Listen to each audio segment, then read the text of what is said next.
Hello and welcome to Nice and Blunt. I'm Adam Riancho, and today is Tuesday, December 16th, 4:40 p.m. Pacific Standard Time. It's week 16. We got the second round of the playoffs. Maybe you're in one of those leagues with like a 2-week format, and maybe you're still alive in the first round of the playoffs. Either way, we got some important decisions to make on the waiver wire. Are there any players that are worth picking up? That's what we're going to be discussing. Then I'll give you some insight into how my teams are doing, where I am in the standings in the subscriber league, and then also like some check-in on some best ball teams that advanced, some that didn't, and then if we still have time, if we are interested, maybe we'll do some DFS at the end. But let us begin. Let me drop the intro first. Vámonos.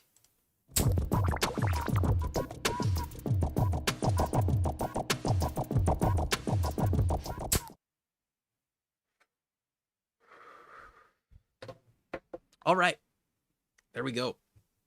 Ready to begin. If y'all have any questions, I'll be trying to answer them as I go through the video this time, not just like strictly at the end. But yeah, let's get into it. Let's start with some waiver wire picks, and let me just move myself over just a minor amount. There we go. So this week, what are we going with at running back? There aren't that many names that I really think matter, but it is worth checking regarding Ja'Cory Krosky-Merritt, JCM. He has been dropped in a decent amount of leagues. He has fallen below the 50% threshold. So there is a world where Chris Rodriguez stays out of the lineup, and the matchup this week against the Eagles, it's not the best you could ask for, but it's also not bad at all. So I could see him have value again. He had, I believe, 15 points last week. He was pretty good against the Giants, but that matchup was much better. So late in the week is when Rodriguez was ruled out. There aren't an insane amount of people who did pivot and pick him up. I wish I had JCM in the subscriber league. Sadly, I did not. Beyond JCM, though, I think Blake Corum is a hyper valuable backup. He's been lights out lately. Blake Corum is really playing well, and if you can get your hands on Blake Corum, I think it's worth it. At the very least, despite a bad matchup this week against Seattle, I still think he's valuable, and he does feel like a really strong piece to have. He's just playing too well to dismiss. Also gets the Falcons next week, not a terrible matchup either. And that Rams offense, I think, will be leaning more heavily on the run if Devontae Adams cannot play. So Blake Corum, a very valuable piece if you ask me, but at this stage, it's a little bit gross. Running back is not that valuable at this point, but there are some players that might be upgraded to starters this week, so it is worth checking about the injury status of other players, and other guys might benefit. Like Jawar Jordan might be worthless, might do nothing. However, Woody Marks did exit early last week. Against the Raiders, they were winning big, and they did not keep him on the field. So that could be a factor. Maybe Woody Marks comes back, but Jawar Jordan played well against the Raiders. He gets the Cardinals this week. That matchup is insanely productive. Very good spot for Jawar Jordan. And at the moment, he has a chance to be the starter. So while it is slim, I could see him be absolutely worthless, not have any value at all. The touches might not be there, but there's also a world where he gets like 20 touches this week against Arizona. That'd be very valuable, hyper valuable. Is that who he plays? No, he's not playing Arizona. That's who he played last week. He plays the, who are the Texans facing? Houston is hosting Las Vegas. They get the Raiders this week. Okay, so I mixed up the two matchups. Last week they were blowing out the Cardinals, and this week they're probably going to blow out the Las Vegas Raiders. So good matchup either way. Jawar Jordan has the highest upside if he gets the job, but that's not a guarantee. Might not work out at all. But we do know that Michael Carter is probably going to be the starter in Arizona. The matchup sucks though. Michael Carter will be on the road at, oh no, he's home against Atlanta. Not a great matchup for Michael Carter, and it's just volume here. But maybe he does have a more legit path for success than someone like Blake Corum or Jawar Jordan, or even JCM. Maybe Michael Carter will get the most touches of anyone. So if you just want to chase volume, Michael Carter is probably the guy. I don't think Bam Knight will be returning. He left with an injury last week. And then Trey Benson's not coming back. DeMercado, I think, is not a big factor either. Michael Carter plays on a bad offense. The Arizona Cardinals just want to throw the ball. Thankfully, he does catch a few passes, and then he will get like at least 12 rush attempts this week. So he's relevant, but I don't think he has the same upside of Jawar Jordan if Jordan happened to be the starter. But I do expect Carter to be the starter. So that does play a role. Maybe he's more valuable. But Angelo is coming in here saying Gainwell could be on the wire in some shallow leagues. He is in one of mine. That's definitely relevant, but given the threshold that I look to like put these players on the list, he's above 50%. He's not someone that really qualified for this video. But if he is available, then definitely a valuable pickup. They are using Gainwell quite a bit. Matchup against Detroit isn't awesome, but Gainwell definitely kind of more valuable than someone like Blake Corum probably more involved, just barely, but not that much different. I think it's kind of a toss-up this week between Kenny Gainwell and my number 2, who is Blake Corum, right up here. But moving on, after Michael Carter, we do have Audric Estime, who is probably going to be the starter in New Orleans because Devin Neal got hurt. However, this is a tough spot. It's just the matchup why you'd be interested. They get the Jets. So maybe I'm dismissing him a little too much, but in the back of my mind, I could also see a world where they give the rock to Taysom Hill. That's probably not going to happen. They've had chances to get Taysom Hill involved, and he's not getting more than like 2 looks a game. So Audric Estime will be the next man up in New Orleans. Weird spot, though. He's a hard player to trust. If it wasn't against the Jets, I would have no interest. But there is a chance he actually does crush. And then lastly, I do have Tyler Algier here. He's going to go on the road at Arizona. That's an awesome matchup. I do think Algier will be involved this week. And when he is involved, he's getting like 12 to 15 carries. He does factor in, especially on the goal line. I think this is a week where Algier might actually crack double digits. Not the worst pickup, rostered in like 30% last I checked. And Algier is not the worst handcuff to own. But based on roster percentage, it's much more likely you can get Estime, Michael Carter, and especially Jawar Jordan. Even Blake Corum is more widely available than Algier. So I did have Algier on the thumbnail, but that's kind of just to throw people off that don't actually watch the video. Algier does have value, though. I can't dismiss him entirely, but not inside my top 5 at the position. Now let's move on to the wide receiver position. Let me pull this up. At wide receiver, this is my priority. And now that we're getting down to the wire, there are fewer names that do pique my interest. But this week, I really like the upside for someone like Jalen Coker of the Carolina Panthers. Last 2 weeks, Jalen Coker has a touchdown in each game. He's also getting the Tampa Bay Buccaneers this week. That's an awesome matchup. Just ask the Falcons pass catchers. Like, Darnell Mooney didn't do anything, but Kyle Pitts had the game of his life, the best game of any tight end in like 30 years. And then even David Sills did contribute as well against the Tampa Bay Buccaneers. So that defense sucks. They're kind of checking out. And last 2 weeks, Jalen Coker has really stepped up in Carolina. Even if they lose, there's still value in this offense. Jalen Coker is contributing and getting some looks in the red zone. I like the matchup. I like the opportunity, and the production is there. Jalen Coker I would not dismiss at all. Back-to-back games with over 10 points. So very legit pickup. He's available in almost like 95%. Where do I have it? He is only rostered in 3%. So 97% of the time, you can get Jalen Coker. I have a good feeling about Jalen Coker, but I also have some trust in Jaden Reed. The only problem is the volume isn't always there. In Green Bay, it's kind of hard to get more than like 5-6 targets any given week. They have a weird rotation in that system, but Jaden Reed will definitely be the go-to option if Christian Watson doesn't play. Matchup's not bad against the Chicago Bears, and he did have 8 fantasy points last week. I believe the week before, it was very close to that on top of it. So he's involved. I think he'll get like 60 plus yards out of Jaden Reed and like at least 4 catches. So pretty legit. If you get a touchdown, that would be awesome. But I could also see you kind of get capped at 8 points. Again, Jaden Reed is fine, but he's kind of a slot machine type of player. Like, you're going to get disappointed with mid outcomes a lot, but when it hits, it's going to be a gold mine. Jaden Reed has 30-point upside. No joke. Jaden Reed could win your week single-handedly. So hopefully it works out, but maybe Jalen Johnson can shut him down.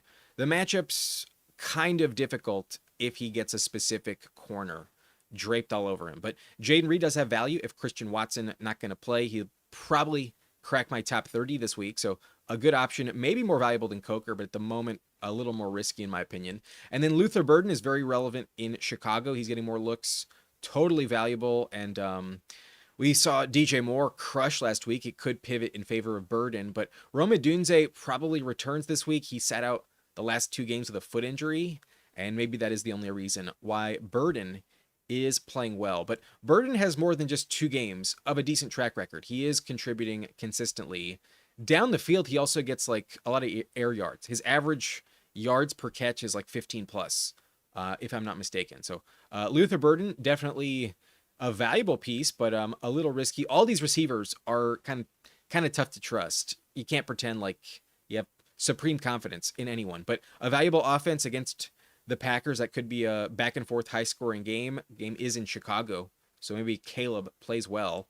But A.D. Mitchell played lights out with the backup Brady Cook in the Jets offense, but a lot of that was garbage time, and that's probably something you can bet on kind of consistently. So A.D. Mitchell, John Mechie, it's kind of a rotation, but A.D. Mitchell has had the highest upside of the two. So while Mechie has been a bit more consistent from the targets coming from Tyrod Taylor, last week A.D. Mitchell with Brady Cook was the better option. I would stick with that. At this point, it's a really hard bet to make, but if you're going to take a Jets receiver off the waiver wire and start him, I would go A.D. Mitchell. He is only rostered in 30%, so still widely available with A.D. Mitchell. But Jalen Nailor seems to have a very good connection with J.J. McCarthy. It feels gross. Obviously, it's hard to start Justin Jefferson in this offense, and it's kind of shocking that you would pivot to Jalen Nailor. But the stats are the stats. The touchdowns are hitting for Nailor. McCarthy likes who he likes, and obviously McCarthy is going to try to avoid the players that are double covered. You know, Jefferson is getting much more double covered than Jalen Nailor. So he's playing well. I can't pretend like it's not intriguing, but obviously it sounds very disgusting. At this stage, though, there are so few options. I'm kind of just chasing touchdowns, and Nailor does have some upside. He has 2 games with very good outcomes with McCarthy recently. So relevant, but yikes. And then Kayshon Boutte, we're just hoping for a house call at this point, but still getting targets from Drake May. Better matchup this week against the Ravens. I don't worry about it as much, but really it's just next week against the Jets that would really have me more interested on Kayshon Boutte. I don't think he's like the safest play. That Patriots passing game is pretty random, but last week was atrociously bad for Jaden Higgins. Only 1 target, 1 catch. He played like shit. However, that was a weird game. Game script was never in his favor. Nico Collins had like a house call early. They got up like 24-0, and I don't think that's going to be that much different this week. So not the worst matchup for Jaden Higgins. Still involved, but his chemistry with CJ Stroud has kind of fallen off a cliff very rapidly. He was better with Davis Mills, and I would hit the panic button, but not going to dismiss him entirely. He's still relevant. They're going to need him down the stretch, and I think this is a good game where, like, if they choose to, they could easily try to just develop the chemistry with Higgins. Against the Raiders, they're going to win big, so game script could be a problem, but I could also just see them target him a lot. The matchup against the Raiders does benefit Jaden Higgins. So those are my receiver priority list. Now let's move on to, I believe quarterback is next. Yes, I have quarterback next on the slate here. Number 1 is obviously Trevor Lawrence. If you can get your hands on Trevor Lawrence, last week was very indicative of why you should be excited about the Jags. I did have him at number 1 last week, so that was a good call. In my ranks based on waiver wire acquisitions, I did rank him highest, but I didn't have him high enough. Last week, I didn't endorse Lawrence in the top 10. I did the week before that, but the 44-point game out of Lawrence was a bit of a shocker. Didn't see that quite coming. But against the Jets, I guess it wasn't that surprising. So Lawrence did dominate the Jets defense's ass. So maybe it doesn't repeat against the Broncos this week, but definitely a valuable quarterback as of late. I'm sure most people would like to have him at least on the bench. I would hate for him to go off against me if I could have gotten him on the wire. But J.J. McCarthy has a far better matchup this week against the Giants. The Giants can't really stop anyone. Their defense is checked out, And then the Vikings offense is starting to look good. McCarthy, I don't want to dismiss, but if it wasn't for his rushing ability, I would entirely dismiss McCarthy. I still don't trust him at all. But the upside has been there on occasion, and this matchup definitely indicates he can hit the ceiling. So they're going to win, in my opinion. I think they will play well. I do think McCarthy has some value, but he's not going to be ranked inside my top 12. Like, you got to be in a super flex league. And odds are in that format, he's already rostered. He is only available in 70%. He's already taken in 30% of ESPN leagues, so odds are he is taken. But Lawrence is taken in 47%. So both of these top two guys are probably taken already. So let's look to more available options like Marcus Mariota. This week he gets the Eagles matchup, which isn't good, but the Commanders have also played the Eagles really, really tough in recent history. So Mariota, I think, can step up. I don't think they're completely dead in the water against the Eagles. I think they'll be fine. And Mariota does run the ball quite a bit. So Mariota's tempting, 19% owned, so probably readily available. However, Tyler Shuck gets the Jets. So if we're looking into the Trevor Lawrence argument, maybe it was just the Jets matchup, and maybe Tyler Shuck is going to dominate. I think they're going to win easily, and their run game is now decimated. We got Rajan here in the chat, and I see you have a question about Devin Neal, or some comment on Devin Neal. My opponent has two running backs, and Devin Neal is out. So I'm sure he will go Carter. I have enough fab to block him from picking him up. Should I do it? If you want, that's not a bad call at all. But I do think he can pivot to other options like Estime against the Jets in place of Devin Neal. That's not going to be terrible. Maybe he's not willing to do that, but if you block him from Michael Carter, I think he can pivot to other options. Michael Carter is going against the Falcons. That's not as good of a matchup, so maybe Michael Carter is not the guy to block him with. But I don't think it's a terrible option. It's definitely a strategy that I've used myself. But the main position I care about it with is like quarterback. If you're telling me on paper, I'm going to really be panicked about my opponent starting the Arizona running back, odds are I'm not going to care. Odds are I don't think it moves the needle enough. They don't really give you touchdowns at running back in Arizona. I'm a bit more worried about Jawar Jordan, to be honest with you. But if you want to do that, that's perfectly fine. I don't think it's a terrible plan. Just a little heavy on the insurance. I wouldn't be too panicked about facing Michael Carter, but he could play well. It's possible. I'm wrong. Let's go back to the quarterback waivers, though. I like Kirk Cousins a little bit as well. He played awesome last week against the Falcons, but he does own them. This week he gets Arizona, though, and that defense sucks. That defense is totally checked out, and it could be very well a very good idea to start Kirk Cousins this week again. But nobody really has him on their roster. He's only taken in 4% of leagues, so it feels pretty gross. Unless Drake London plays, that's where I'm like a little reluctant to fully go all in on Kirk Cousins. But he does have value. Let's not pretend like he doesn't. Last week, he had over 300 yards and 3+ touchdowns. So Cousins definitely factors in, but a little risky for sure. And then Bryce Young has often played like shit, but in this matchup against Tampa Bay, it's pretty awesome. The Bucs can't stop anyone. They just gave up a shit ton of points to Cousins, so that's indicative of the upside. And Bryce Young, at times, does have like elite upside. There have been games when Bryce Young really shows up, but it is very rare, and it's very unlikely that you can get him, that you can feel good and confident about starting him. But Aaron Rodgers, I have it right behind him. The Lions matchup isn't scary. Rodgers is starting to throw touchdowns a little more consistently, and then the Lions game is also in a dome, and that is pretty advantageous to avoid some bad weather. But there's not that much weather this week at all, so I don't think it's that big of a tiebreaker, to be honest with you. But I do see you, Daniel, with your question. Jacoby Brissett, if he qualified for this video, he would be on the list. Absolutely, I would love to have Brissett more than anyone. He's rostered in 44% on ESPN, so odds are if you're in a competitive league, you can't get your hands on him. But yes, Brissett is hyper valuable this week. I think Brissett will be back in my top 12, maybe even top 8, because the matchup against the Falcons is not scary. And then he might get Marvin Harrison Jr. back as well. If you're telling me Brissett has McBride, Michael Wilson, and Marvin Harrison Jr., then I think against the Falcons, he would play well And that's another reason why I'm not that worried about Michael Carter popping off this week. But I do like Brissett a lot. He's just mostly unavailable.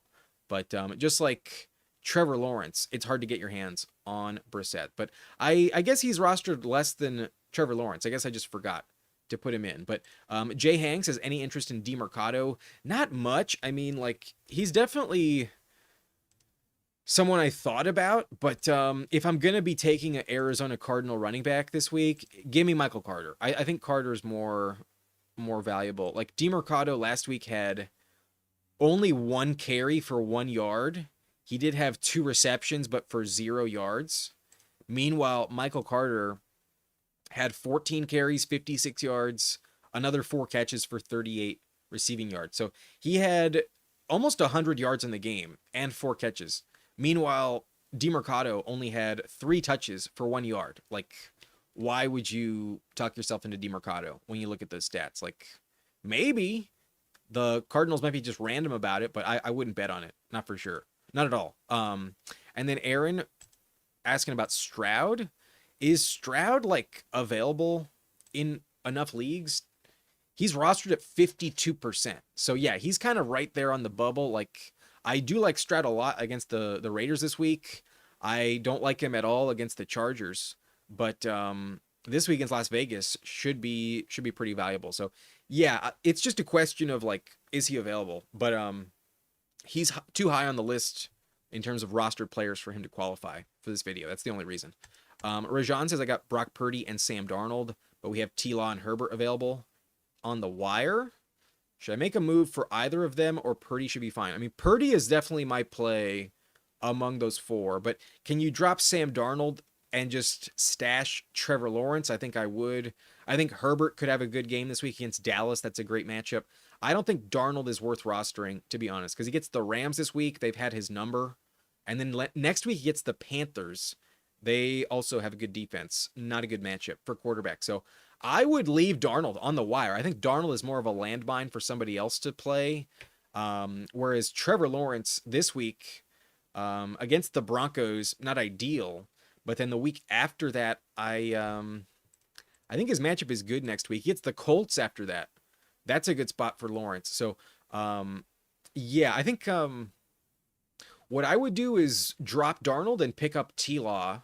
But this week, I'm not going to start Trevor Lawrence. I'm going to keep Lawrence on the bench against the Broncos, start Purdy, and hopefully somebody, tests their luck with Darnold and it blows up in their face. But I think you could probably pass on Herbert given his hand injury. He's not really throwing the ball very much at the moment, but his matchup is good. He's tempting, but I'd rather have Trevor Lawrence at the moment. Luis in the chat, welcome in, my man. Any injury updates on Marvin Harrison Jr.? If he's out, Michael Wilson has such a juicy matchup against Atlanta defense. I think even if Harrison plays, I'm going to start Michael Wilson regardless. I think I like Michael Wilson as a stud option, whether Harrison's there or not. But it does look like Harrison has a chance to play. According to coaching reports, they're expecting him to come back to the field this year, but they still have 3 weeks for that to happen. And he hasn't played either last 2 games. So good luck waiting for him. I'm hopeful he plays, but at the moment, I really don't know for sure. It's not like they have any chance to make the playoffs. So, that's a problem there. He might not actually play, but this week I would probably get a bet against it. At this point in time, I'm not expecting him back against Atlanta. If he does play, I would still think Michael Wilson is a very good flex option. Rasmussen says, I'm trying the Titans defense against Minshew. I like that. I'll get to defense in a sec. I guess maybe I should wrap up this waiver segment. Let me finish up the waiver segment. So these are my quarterbacks. I think I ran through the list, so we can move on to tight end now. And then we'll hit defense. But tight end, I think, actually has some of the highest upside of them all this week. Like, tight end is actually really valuable. There's some good depth here. But number 1, I think with the injury to Devontae Adams, Colby Parkinson, I think, is totally legit. Colby Parkinson scoring touchdowns. I've been hyping him on the channel for a while. I've been ranking him top 15 for like 3 weeks straight now. And he really paid off last week. He had 20 points in the Blunt League, and he's legit. If Adams doesn't play at all, then Parkinson is definitely the man behind Puka Nacua. Definitely a good target in the red zone. I think he's a very legit tight end. And at this stage, you want to chase touchdowns at that position. So I like him the most. I would trust his red zone targets above anyone else. And as someone who drafted a bunch of Terrence Ferguson in BestBall, I wish it went to Terrence Ferguson. I wish it went to the rookie, but sadly, I was wrong there. But Colston Loveland, right behind him, I think is also hyper valuable. A rookie tight end that is paying off, is playing well. He's not that valuable. He's not available that often, though. He's rostered in 40%, so very close to not qualifying for this video. Whereas Colby Parkinson is only rostered in 10%. So much more likely to get Parkinson. But next week against the San Francisco 49ers in week 17, I think Loveland's going to go off. I think he's going to have a great game. And then this week against Green Bay should also be not that bad. I don't think it's going to be terrible, but his matchup is not good this week. The Packers actually stopped tight ends pretty well right now. So Loveland, valuable, but more of a bench stash this week, in my opinion. I'd rather have Colby Parkinson. And then Theo Johnson definitely factors in. He's a good target with Jackson Dart. They have good chemistry. And he's targeted down the field. He had only 3 catches, but like 70 plus yards last week. He's not bad at all. Definitely some touchdown upside, but it has been a while since that has hit for him. So his matchup this week is the Vikings. And if I'm not mistaken, that's not a terrible matchup, but not a great one. So Theo Johnson, not as exciting as Loveland or Parkinson, but definitely a good floor option. Does have value for sure. And then Dawson Knox is getting a bunch of targets right now. So it feels crazy to have the second tight end in Buffalo, but at the moment he's operating as the number 1. He's getting way too many targets to dismiss. So Dawson Knox, totally legit.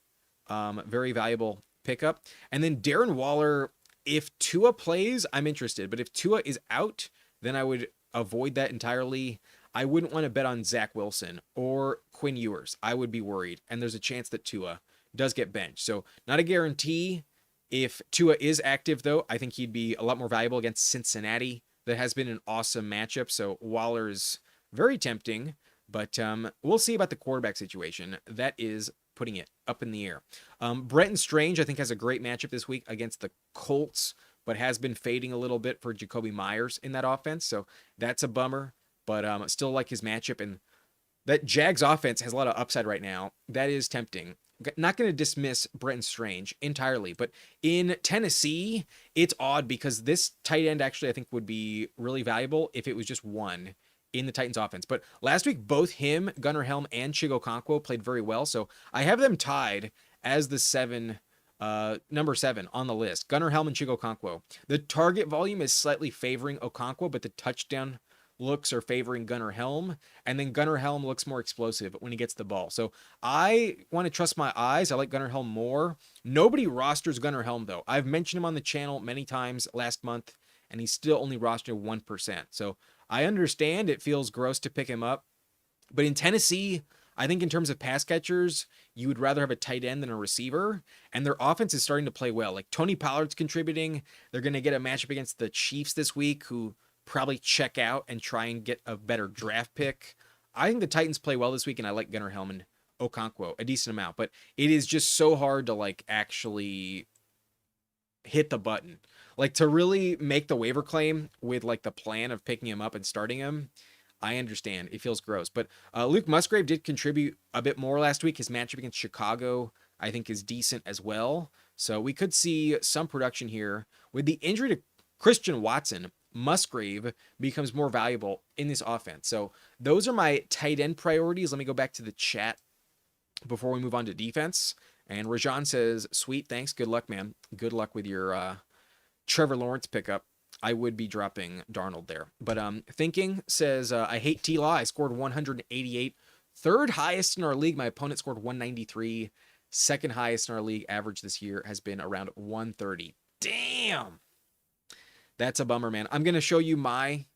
You know what? Fuck it. Let's pull it up right now because you're making me want to compare my misery. Bro. Look at this. Oh, damn it. The highest score this season has been like 173, and I just lost 160 to 168. And then look at my roster. I had Drake May, I had Bijan, I had Travion Henderson, I had Egbuka, I had Adams, I had Kittle. I started Likely. I got the bagel from Likely. I went with the Eagles, who were, I believe, the best defense last week. And then I also got Jason Myers. I had dude. Oh my God. This was so sad. This was fucking brutal, man. This was tough. And like the Isaiah Likely pick, what's sad is like I got the bagel and obviously that's devastating, but I didn't have a player on the bench that would have covered me. I needed 8.1 on the bench. And even if I went with Jaden Reed, I would have still lost. I would have lost 168.45 to 168.5 if I started Jaden Reed instead of Isaiah Likely. So like at least in that regard, like there's nothing I could have done. I was destined to lose, but like I put up such a good fight, man. I put up such a good fight here. I faced off against Stafford, Gibbs, who kind of shit the bed. I was worried about Gibbs so much this week. ETN was elite. JSN was great, but didn't score a touchdown, thankfully. JMO went off. McBride was awesome. Fannin was decent. He had insane volume, but actually didn't like do that much with it.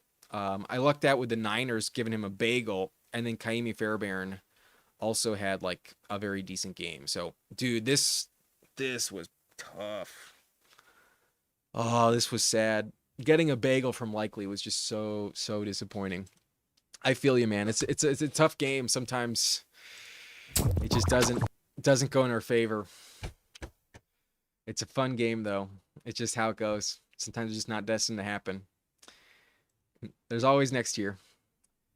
Anyway, Brissett, set it and forget at this point. Kinda. I love him this week against the Falcons. He's gonna be awesome against the Falcons this week. But Waller at home against Cincy, one of my fave waiver targets this week. I mean, that's what I thought about Isaiah Likely, bro. Like I got so burned by Likely. But yeah, Waller. Here's the thing: if it's Tua, I'm all in on Waller. If it's Zach Wilson, I don't know anymore. I don't know about that. That's not going to be as valuable. And after getting just completely annihilated by Likely, I now I'm all of a sudden like afraid of that fucking gold mine. The Bengals matchup should be perfect, but now I'm afraid of it. How much things can change in just 1 week. The Likely bagel fucking flipping my perspective entirely. Rajan, another question. Got Schultz and Loveland make a move for Colby. I mean, you got good tight ends. Colby's valuable though. I wouldn't be dropping Schultz or Loveland for Colby, but in terms of the rankings, I mean, I got the priority right here. I do have Parkinson above Loveland. So yeah, technically I would be in favor of Colby over Loveland. But honestly, I think I would roster all three. I try and drop somebody else. Mango says Kyle Pitts, Dallas Goedert, Dalton Schultz, or Colby Parkinson, full PPR.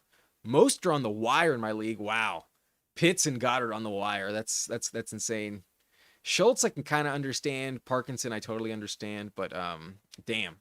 We're gonna go probably Kyle Pitts. They're all good though, but I'd probably go Kyle Pitts. Rolling with the Saints defense this week. Oh, which brings me up to yes, I completely agree with you on the Saints. Let's finish up this waiver video with defense. Okay, my number one, I agree here on Angelo, would be the Saints. Saints at number one. They get the Jets, then they get the Titans. That's also a dope matchup. And then they're at Atlanta. That's in division. I think they'll step up. Like the Saints at number one, I think are by far the more valuable, clear, like number one pickup and play. I stashed him in the Blunt League last week, planning to start him this week, and obviously I didn't advance, so now it's a bummer, but definitely start the Saints versus the Jets this week. They're going to be a stud defense, that's for sure.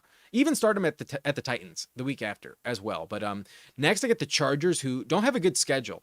The Cowboys are scary, but they're not as deadly at the moment. Like Pickens, not really stepping up. So, yep, exactly, Rajan. Pickens not a factor makes the Cowboys less scary. So I do think the Chargers just forcing so many turnovers are still valuable. They're playing too well not to have some starting value. Then they're hosting Houston. That could be valuable. Then at Denver, they've had Bo Nix's number. So they're going to be fine. They're not going to be like the best defense overall, but I do think they're worth starting each of the next 3 weeks. Then we also have a defense that's hard to trust, but interesting this week. The Chiefs with Gardner Minshew, I think, are going to fully shit the bed. I don't think they have any life in them. I think they completely send this game and just check out entirely. The Titans defense are going to play like it's their Super Bowl. Titans, I think, have value this week, hosting the Chiefs. So against Mahomes, I would never say to do this, but against Minshew, fuck yeah. The offensive line is decimated. They can't run the ball. Minshew's going to turn it over. Love the Titans this week. I think they do have legit starting value. And then the Saints game, I don't think I'm going to probably rank them top 10 or anything, but they're not going to be terrible. But it's really just this week against the Chiefs where I would consider it. Against the Jags, fuck that. But we get the Vikings, very talented defense, bad matchups, though. At the Giants is okay. I wouldn't feel awesome about it, but it's not the end of the world. Then hosting Detroit, fuck that. That's going to be terrible. And then hosting the Packers, that's not good. But the Packers are getting banged up. Maybe that's valuable because the Vikings play awesome on defense. The Vikings have a really good coach, really good defensive coordinator, and their talent is stepping up. They've been limiting quarterbacks quite well lately. Not so much running backs, but Vikings, I do think could be valuable this week. Are they good for running backs? I might be mistaking them with someone else. I know they're good against defenses. It's stopping quarterbacks. They're good at that. But the Bills get Cleveland this week. That could be awesome. Then they're hosting Philly. I don't know about that, but maybe it's still okay. The Eagles aren't like the scariest offense right now. And then versus the Jets, that's going to be ideal, but there's also a world where they have nothing to play for. They could miss the division, be locked into a wild card spot, can't move up or down. There's a chance they bench everyone against the Jets. That's a weird game. But this week at Cleveland should be decently valuable with the Bills. The Panthers versus Tampa twice in the next 3 weeks with Seattle in week 17. Not great, but in division, I do think they can step up. The Bucs are a weird offense sometimes, and then the Panthers are kind of random. So at the bottom of this list, very unlikely I'm actually endorsing them in your lineup, but I do think have some relevance in the rankings this week. And then the Niners at Indianapolis, that's kind of tempting, but then the next 2 games after that, completely worthless in my opinion. So against Jonathan Taylor, you never know. You don't want to like fully dismiss him, but against Phillip Rivers, it wasn't as good of a spot as I thought it was for the Seahawks last week. And that was in Seattle. This game is going to be in Indianapolis. The Niners could disappoint you, but there is a world where they're actually like a top 10 defense as well this week. So that's it for defense. I think if you're not getting the Saints or Chargers, I'm a little unenthused. There are so many defenses that have been already stashed and rostered for quite some time with the intention of playing them in the playoffs. Like especially the teams that had a bye in week 15, they looked ahead. They picked up a lot of good defenses to stash. It's hard to get a valuable defense at this stage of the year. So hopefully you can get the Saints. They're actually still widely available. But if you have to pivot to the Titans, I wouldn't hate that entirely. Against Minshew, the Titans I do think have some value. Not much though. You're going to need turnovers that you probably don't get. So good luck there. That's it for all of the positional priorities. I'll leave this up just as I run through the chat one more time. Once we catch up, maybe we'll take a look at some other stuff. But losing with Myers is crazy. I forget what this is in reference to. Is it my team? I didn't have Myers on that team. But yeah. Anyways, Rajan says I should be worried. Should I be worried about Bucky, Waddle, or Warren? They low-key screwed me over this week. Luckily, I was on a bye week. Matchup for Warren sucks. That would scare me a little bit. The matchup for Waddle against Cincinnati actually is bad. And if you're telling me Zach Wilson is now the starter, that would terrify me. Even if it was Quinn Ewers, that's not good. But if Tua starts, I don't think I'd panic on Waddle, but I wouldn't be like dying to have Waddle this week. Bucky, I'm not going to worry about. Bucky gets the Panthers. That matchup is actually awesome right now. And I know that Sean Tucker vultured you, but that's just happens sometimes.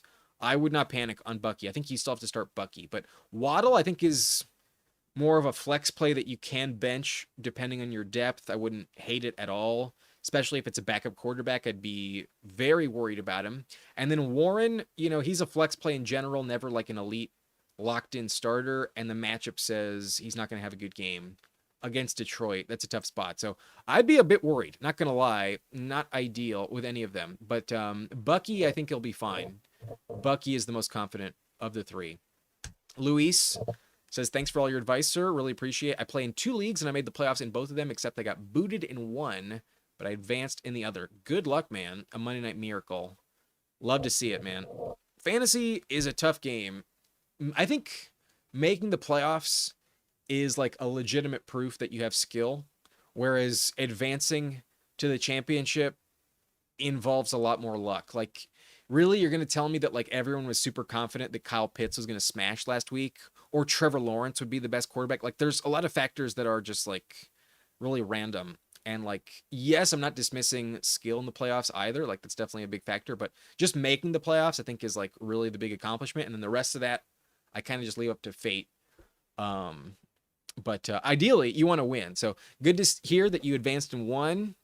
Unfortunate that the other one didn't work out.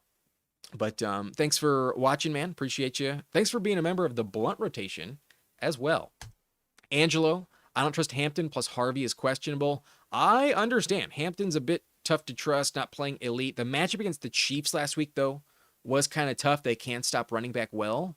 And then the offensive line is bad, so he's not, like, awesome. But Kimani Vidal is getting too much work with the Chargers to feel, like, really confident in Hampton. But against Dallas this week, I think he'll be okay. I think he'll be better. I think as he gets healthier also, he'll start to play better. With Harvey questionable, that's a bit tough, but as long as Harvey's active, there's no competition in that backfield for him. So I think you have to start Harvey if he's available. But ideally he plays and isn't too banged up. I don't worry too much about Harvey. I think he'll be okay, but not ideal if he is questionable. Indeed. Luis says, I was under 11 points going into Monday with Gainwell left. My opponent had Waddle, 8% chance projected. Little by little, my percentage went up, until I caught up and beat him by 3.6, 151 to 147. Congrats, man. That's awesome. Waddle did shit the bed last night. Gainwell had a touchdown, if I'm not mistaken. Good job, man. That's nice. It always feels good to have a player on Monday. Like, the team that I showed you, the Blunt League team that lost, all of my players were done by Sunday afternoon. Like, I didn't have anyone on Sunday night. I didn't have anyone on Monday night. It was just over before 5 p.m. I was like, damn. I was sad. It was unfortunate, but you're still alive in that league. I made it to the Final Four. Got to lock in. Your channel helps a lot. Appreciate you, man. Glad I can help, and I hope this waiver wire segment does help y'all this week. But yeah, I would say in terms of priority, at defense, get the Saints. The Saints or the Chargers are the ones I want the most. And then in terms of like quarterbacks, if you can somehow get Brissett, if he's still available, or CJ Stroud, they're also at the top of the list. But Lawrence, McCarthy, Mariota are pretty good. And then we're trying to play matchups where Shuck, Cousins, Bryce Young, and Rodgers are pretty hard to trust. But they do have good matchups, though. There is a world where they do pay off this week. But we can revisit tight end real fast. I think everyone in the top 5, everyone from Colby Parkinson through Waller, are pretty dope. If Tua plays, then Waller could be number 1. I would like Waller a lot more if Tua's active. But Waller is also in the same tier as these other ones. Like, it's do or die. They have upside, but can also burn you. They're all a little bit random. Let's not pretend like tight end is not a wasteland. So good luck there. Sometimes the obvious pick is not the right one. I learned that with Likely last week. And then we'll revisit wide receiver real quick. If you can get Coker or Jaden Reed, I think you're in business. Everyone else I think is really hard to trust. Burden, though, is contributing pretty solid floor play. And then A.D. Mitchell has a lot of upside, but still don't really trust him. The Jets, can definitely crash and burn. That wouldn't shock me at all. So good luck there. I think Coker's matchup, though, is awesome. I love Coker this week quite a bit. I think he's going to be a very valuable flex.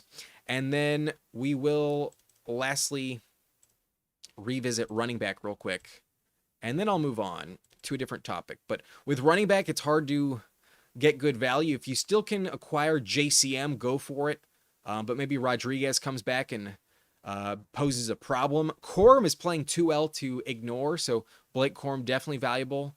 But if Woody Marks is inactive, then Jawar Jordan could be hyper clutch, very valuable this week against the Raiders. That'd be dope. Michael Carter, though, probably more likely to get more volume, probably more locked in as the starter in Arizona. But the Cardinals running back has been tough to trust this year. And then Estime, who knows what will happen, but the matchup is pretty good this week against what's his face, but against the Jets. that's who what's his face is. The New York Jets is the matchup for Audric Estime. But Tyler Algier is the last man standing in the ranks, in my opinion. The matchup's awesome against Arizona, and I could see a touchdown for Algier this week. But that's it for all the waiver wire priorities. If you want more insight, you'll have to rewind the video. So let me get that out of the way. Let me put myself back in the middle. And we got Meter Reader. Nice to see you again, my friend. It says, great call on Terry and Juwan Jennings over Tet McMillan week 15. I'm in the semifinals of both leagues as a result. Dope, man. I'm really happy that worked out for you. I wish I could say the same. I wish I made it to the semis in mine, but I had bad luck, and sadly, I was the second highest scorer on the week in the Blunt League, and the only person that could beat me was my opponent. So didn't advance. Let me pull that up. Let me show y'all real quick. This is the matchup in question where we did lose. Sadly, we're not moving on. We had 160.45 to 168.5. I got a bagel from Isaiah Likely. Boy, that was just so disappointing. I was so convinced that Likely would have a touchdown this week. Likely really shit the bed. He had 0 points. That was so bad. But thankfully, my bench didn't contribute. Like, even if I had Jaden Reed, my highest scoring bench player, I would have gotten 8 points, and that would have literally had me losing by 1 yard. If you add 8 to my score, I would still have lost. Like, I just had the worst luck. But everybody else had a worse score. Like, even if I played the Kyle Pitts team, who also lost, I would have beat them. I would have beaten any other playoff team this week. This team was on bye in the playoffs. I would have beat this team. I would have beat this team as well in the playoffs. They only had 114. This team was out of the playoffs. I would have beat them. I would have beat Go-Go Bongzilla with 124. I would have beat this team that, God fucking damn it, man. It's so fucking sad. It fucking sucks, bro. It's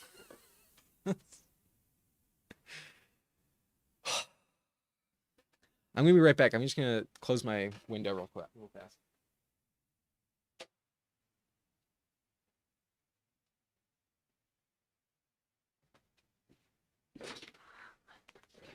Oh, man. Here's what makes it burn so much. Here's why it's so sad. Let me show you my team just a few weeks ago. Let me get rid of this rectangle.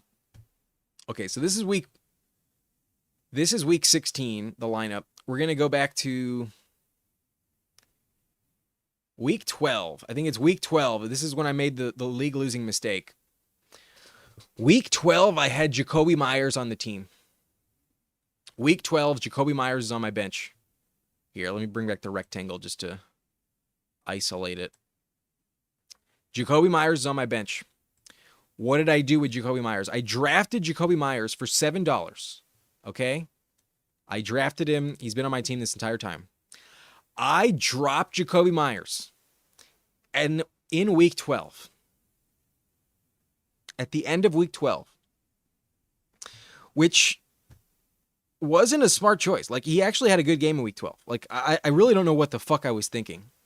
But my perspective on it was he just changed teams, Parker Washington was outplaying him at that point in time. Brian Thomas Jr. was coming back to the lineup. So was Brenton Strange. And I also had Brenton Strange on my team the next week. I needed to start Brenton Strange. And I just didn't think Myers would be legit. I just didn't trust who I drafted in a new environment. I didn't fucking trust him. And so I dropped him the next week. This is my roster in week 13. Myers is off my bench. And I held on to Hampton. I held on to Kittle. I held on to May. I held on to the Packers defense, who at the time I believed in. I should have fucking dropped Tyjae Spears. And then I also held on to Jaden Higgins, who did help me out a little bit. But I dropped Jacoby Myers, and this is where I lost the league. This is where I lost. Because if we fast forward to week 15, this last week right now, I lost by 8.1. I needed 8.1 to win. And the team that picked up Myers is right here. They started Myers. They got 9.6. If I just had Jacoby Myers in my fucking flex spot, I would have won. I would have scored 170 and I would have fucking won. I shot myself in the foot a month ago by dropping Jacoby Myers.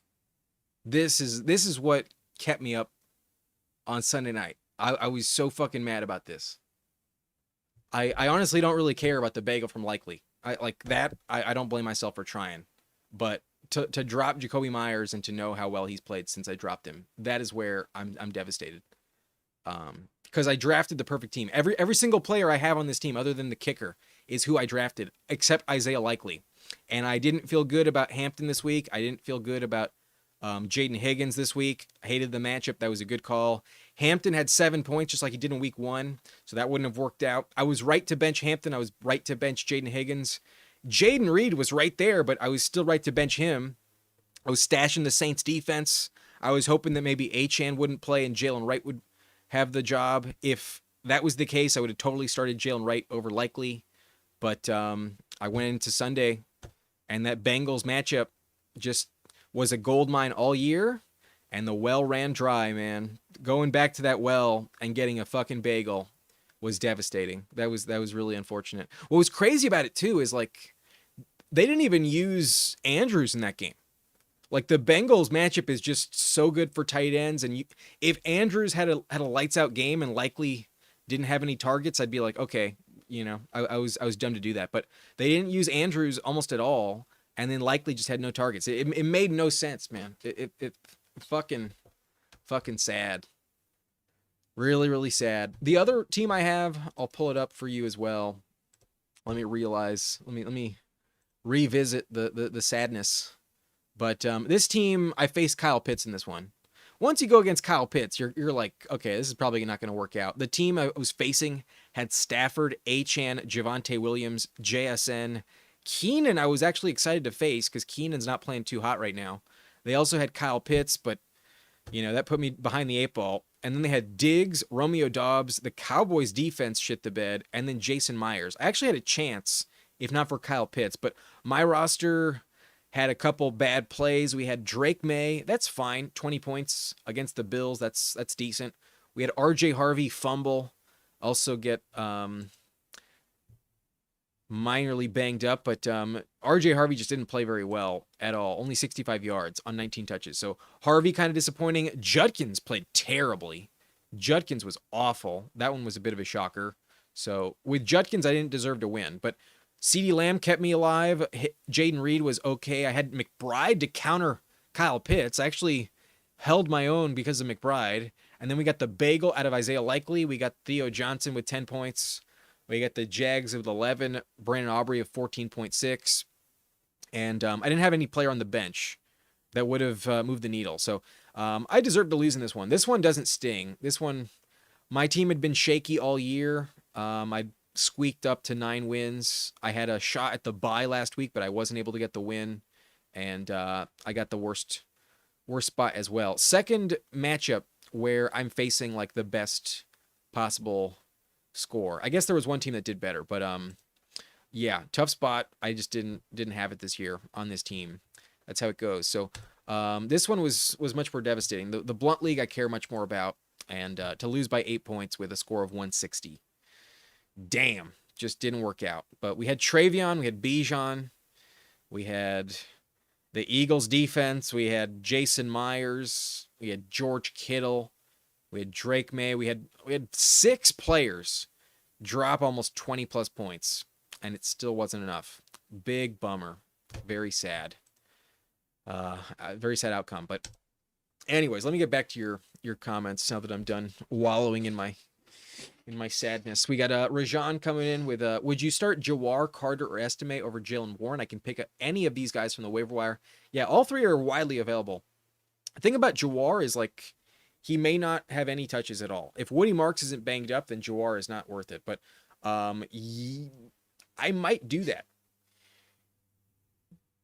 If you're telling me Jawar Jordan gets the job all to himself against Arizona this week, or against the Raiders this week, pardon me, as opposed to Warren against Detroit, which is a very tough matchup, paired up with Kenny Gainwell, I don't know if I like that as much. I might go Jawar Jordan there, but I don't know if I would go Carter over Jalen Warren. That I think is too much. Estimate over Jalen Warren I think is also probably not worth your time. That I don't think I would do. Jawar, though, if he does get the start, I think has a lot of value. Meter Reader says, missed the first part of the show. Would you start Stafford at Seattle or Dart versus Minnesota? I would go Stafford. That Vikings matchup is really brutal right now. I would go Stafford against the Seahawks. Dart is interesting, but odds are he ends up in the blue tent and might not finish the game.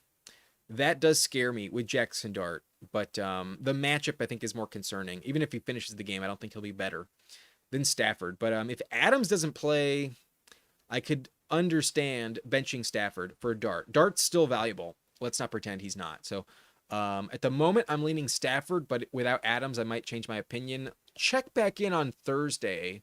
We'll do another live stream, and I'll have a more definitive rank on Stafford. But at the moment, I'm leaning Stafford over Dart. Meter Reader says, despite starting likely 2, I still eked out the win. Oh, good for you, man. To manage to advance with the bagel from likely. That's impressive. But good luck there. Twisted Folks had made it to the semis in 4 out of 6 leagues. That's pretty good. Number 1 seed in 3 of them. That's awesome. In the 2 that missed, I was tied for 4th in terms of record, but lost out by point total.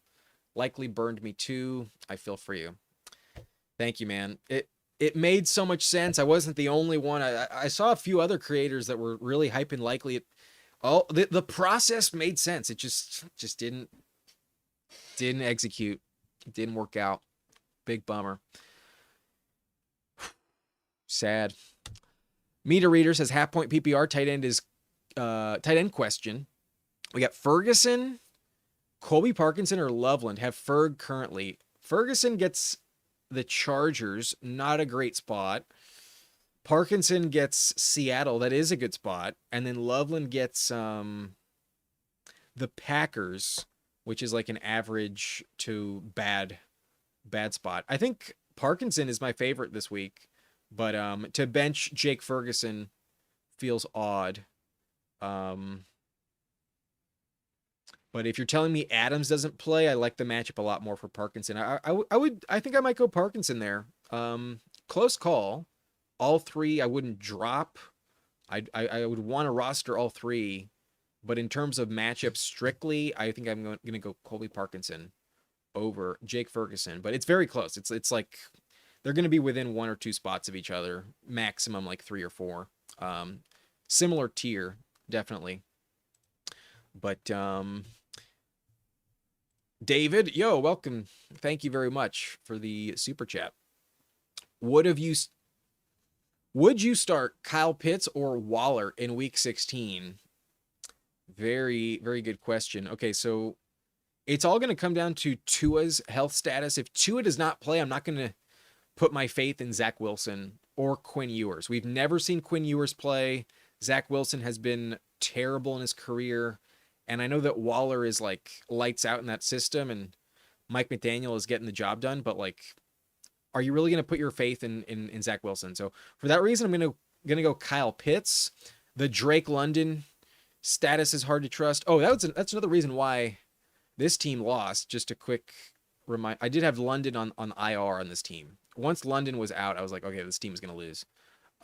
Sadly, I did not have my stud in the lineup, but that's a big reason why Kyle Pitts did play so well last week, London being out. And let's look at the health status of London real fast.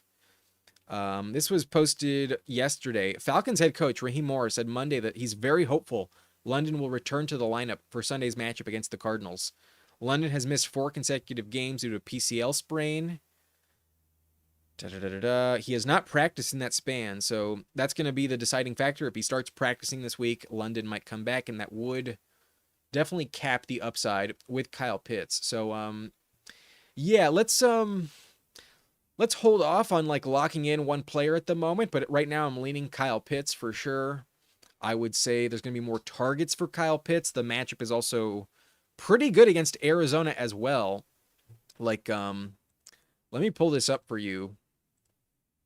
The stats against tight end. These do not include last week, but if we just look at on the season, Arizona is actually the 7th best matchup. Heading into last week, they were top 5.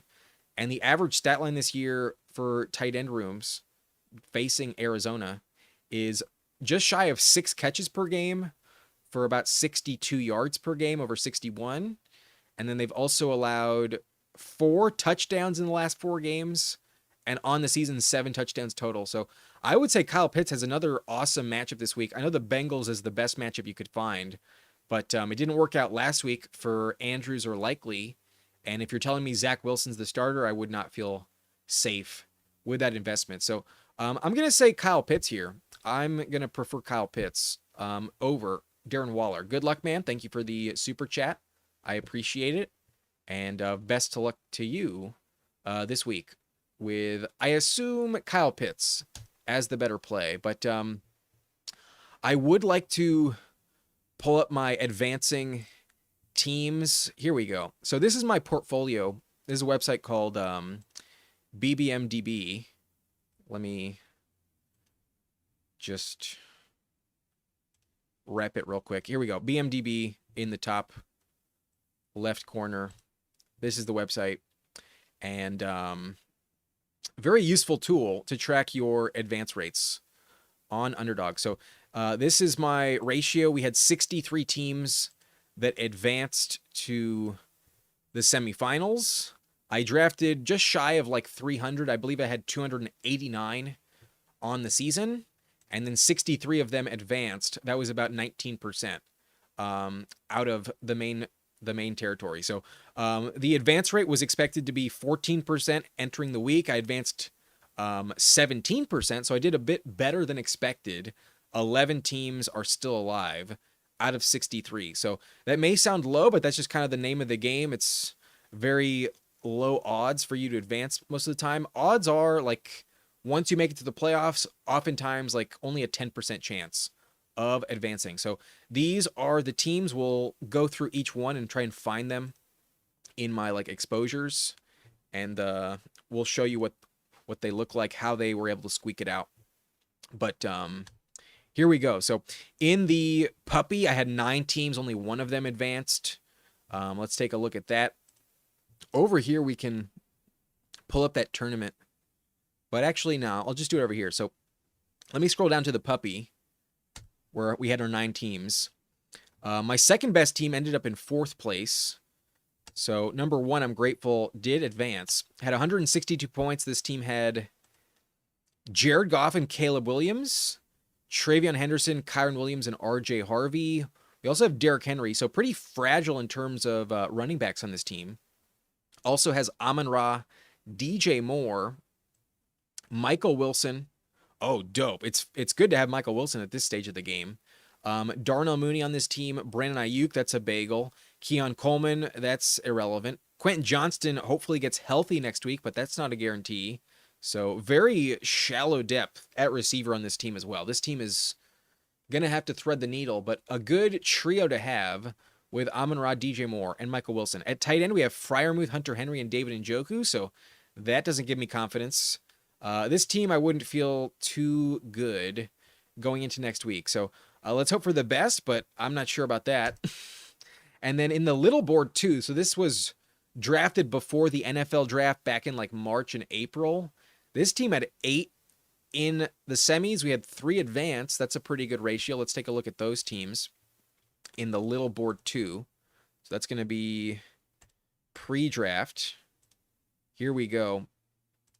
One of them has Stafford contributing, also Penix and Daniel Jones, so Stafford has to carry us.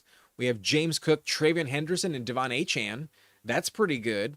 Kareem Hunt, a little sneaky, but not excited without Mahomes. And then Caleb Johnson, a nothing burger. This team has Nico Collins. That's dope. Adams, hopefully he's healthy, but that's a bit risky. And then Josh Downs, that's not exciting. Michael Pittman and Alec Pierce. So at least we have the best receiver in Indianapolis, but that's not encouraging with Rivers now. Ridley has been injured for a while. Tillman out with a concussion, might come back, but not that valuable. Jalen Royals is irrelevant. And then Ray McLeod. Holy shit, this team was threading the needle given the running back production. That's the only good thing there. But has Schultz, has Loveland, and Andrews. Okay, I could get a flex out of this tight end spot. That's not the end of the world. At least we advanced. At least we made some money off of this team. But this roster has also advanced. We got Jalen Hurts on this team and Stafford with Kyler. So at least we got 2 quarterbacks on this team. We got Josh Jacobs, DeAndre Swift, and Blake Corum. Yo, that's valuable at the moment. Blake Corum is playing lights out. That's dope. Keaton Mitchell also kind of playing okay. A little valuable. Not that valuable, but somewhat relevant. Caleb Johnson, Marshawn Lloyd. That's not valuable at all. But at receiver, we got Jamar Chase, Michael Wilson, Chris Godwin. That's pretty dope. Also have Adams. Didn't need him last week. Mooney, not that valuable right now. But Judy and Jalen Knoll. Also has Mike Williams on this team. Yo, the pre-draft Mike Williams selection. That's crazy. Wow. Okay. Dallas Goedert, Colston Loveland, and Gesicki. This team is not bad. This team is okay. But need Adams to be healthy. If Adams doesn't play, I'm a bit worried about receiver. But running back is good. Quarterback's okay. This team has a chance. Not a terrible team. Not at all. But this team also did advance. Also finished first. What do we got on this team? We have Stafford and Jaden Daniels. So Stafford needs to carry us. We also have Travion Henderson, Tony Pollard. That's good. Pollard is lights out right now. And then Jonathan Taylor probably bounces back against who does he play this week? He gets the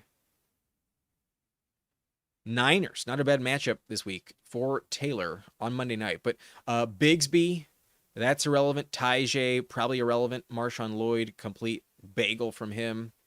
But also has Amon-Ra, that's dope. Devontae Adams and Khalil Shakir. And then we're also rocking with Jerry Jeudy, Alec Pierce, Christian Kirk, Kyle Williams, Jalen Tolbert, and Mike Williams. Wow.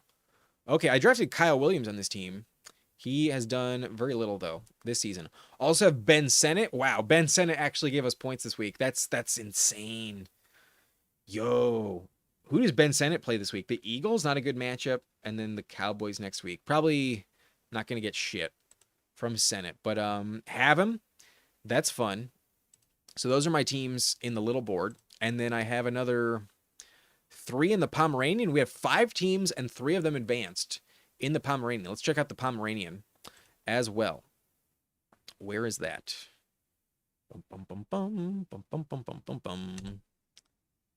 Okay, so the best highest scoring team ended in second.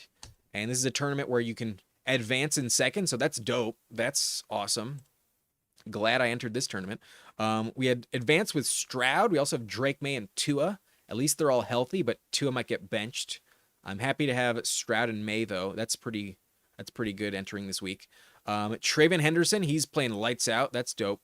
Kyron Williams, always a good asset to have. And Devon Achane as well. Okay, good running backs. We also have Rico Dowdle and Jalen Wright for some insurance. Okay, running back is loaded on this team. That's dope. All right, we're in business on this team. Amon-Ra, Juwan Jennings, and Josh Downs. I don't feel good about Josh Downs, but who else we got? Marquez Valdez-Scantling had a touchdown last week with the Steelers. Almost contributed with 8.4 points. That's a shocker. Xavier Worthy going to be dog shit with Minshew, so who cares about that?